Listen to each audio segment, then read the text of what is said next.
Lesson 10. Carrie's first trip to India. Carrie was visiting her aunt in India. This was her first trip to her native place. Aunt Shrini was a curator in the National Museum. She lived in New Delhi. Her aunt was leaving for her work, so she asked Carrie to accompany her to the National Museum. I love visiting museums. The museums and the art galleries tell about the past history of our country, Carrie said to her aunt. As they walked to the car, Aunt Shrini asked in a strict voice, "So, are you aware of the rules and regulations that are followed in a museum?" "Yes, Aunt Shrini, I know the rules. No touching, no eating or drinking, no spitting and no running," answered Carrie. "Good, Carrie," her aunt replied. "Sometimes kids behave mischievously and can be a nuisance inside the museum." "Not me, Aunt Shrini," Carrie replied. "I have visited various museums and have learned that museums are institutions which tell the story of mankind. The cultural, religious, and historical importance of man is shown through the objects, artifacts, paintings, sculptures, and jewelry displayed in the museum," Carrie said. "Wow, Carrie, I am impressed," said her aunt. "You certainly know a lot about museums. I am glad that you are curious about Indian history. So, will you acquaint me with the history of India?" Carrie asked. "Yes, dear, I will show you the entire museum," her aunt replied, with a smile on her face. Her aunt continued, "I work in the jewelry gallery of the museum. I am the curator. There are 250 different items that tell about the different designs of Indian jewelry worn by people from the Harappa civilization to the fabulous jewelry worn by the emperors of the Mughal period. The collection spans some of the most important periods in Indian history." Carrie started at a choker necklace. "This jewelry is so beautiful, Aunt Shrini," she said. "Do you know that India was known as the Golden Bird?" Aunt Shrini asked her.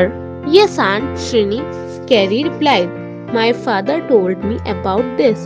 India was the sole supplier of gemstones to the most of the countries," her aunt said, moving to the next section.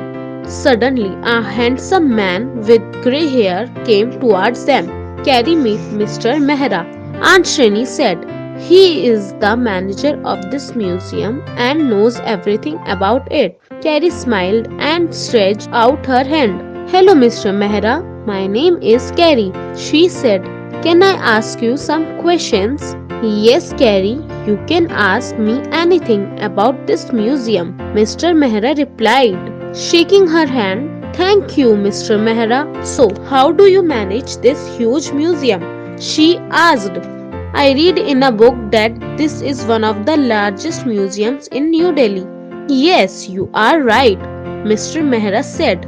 "This museum is divided into various sections, just as your aunt is the curator of the jewelry gallery. The other sections also have respective curators," he replied. "What are the duties of a curator?" curiously asked Carrie. Mr. Mehra sat on a long bench. He spoke slowly.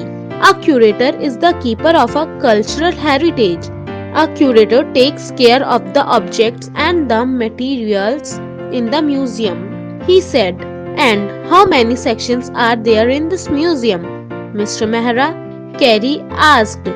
"This museum is divided into 6 sections," Mr. Mehra replied, gesturing with his hand.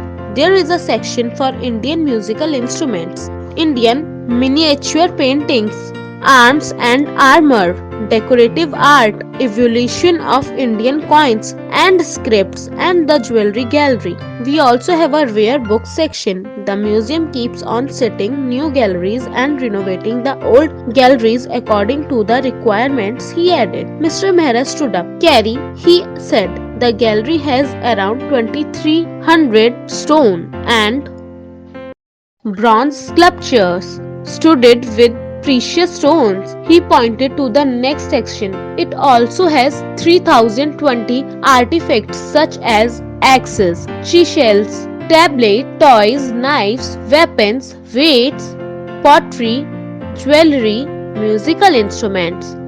It displays a rich heritage of Indian miniature paintings on palm leaves, cloth, wood, leather, covers on wood and hardboard. It has 32 large-sized gold and bronze coins of that period that narrate the wonderful story of the development of our country. The museum has a large collection of both classical and folk musical instruments too. Carrie laughed. Wow, Mehra sir, this is so amazing, she said as they walked. Carrie said, Mr. Mehra, I read a book once, exhibits that come to life at night. Is this true?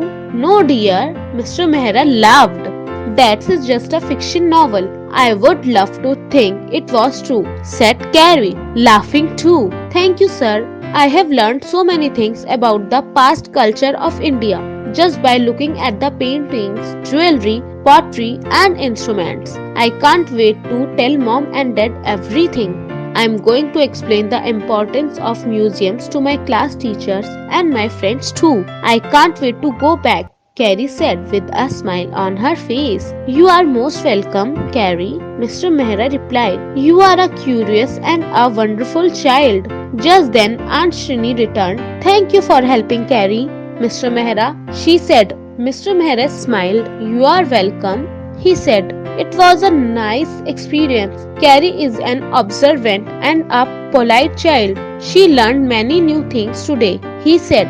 Mr. Mehra waved goodbye to Carrie. Bye, Mehra sir, Carrie said. As they walked towards the exit, Carrie said, I have learned so many new things today. Thank you so much. Let's go home now, and in the car, I will tell you about everything that I learned, she said happily.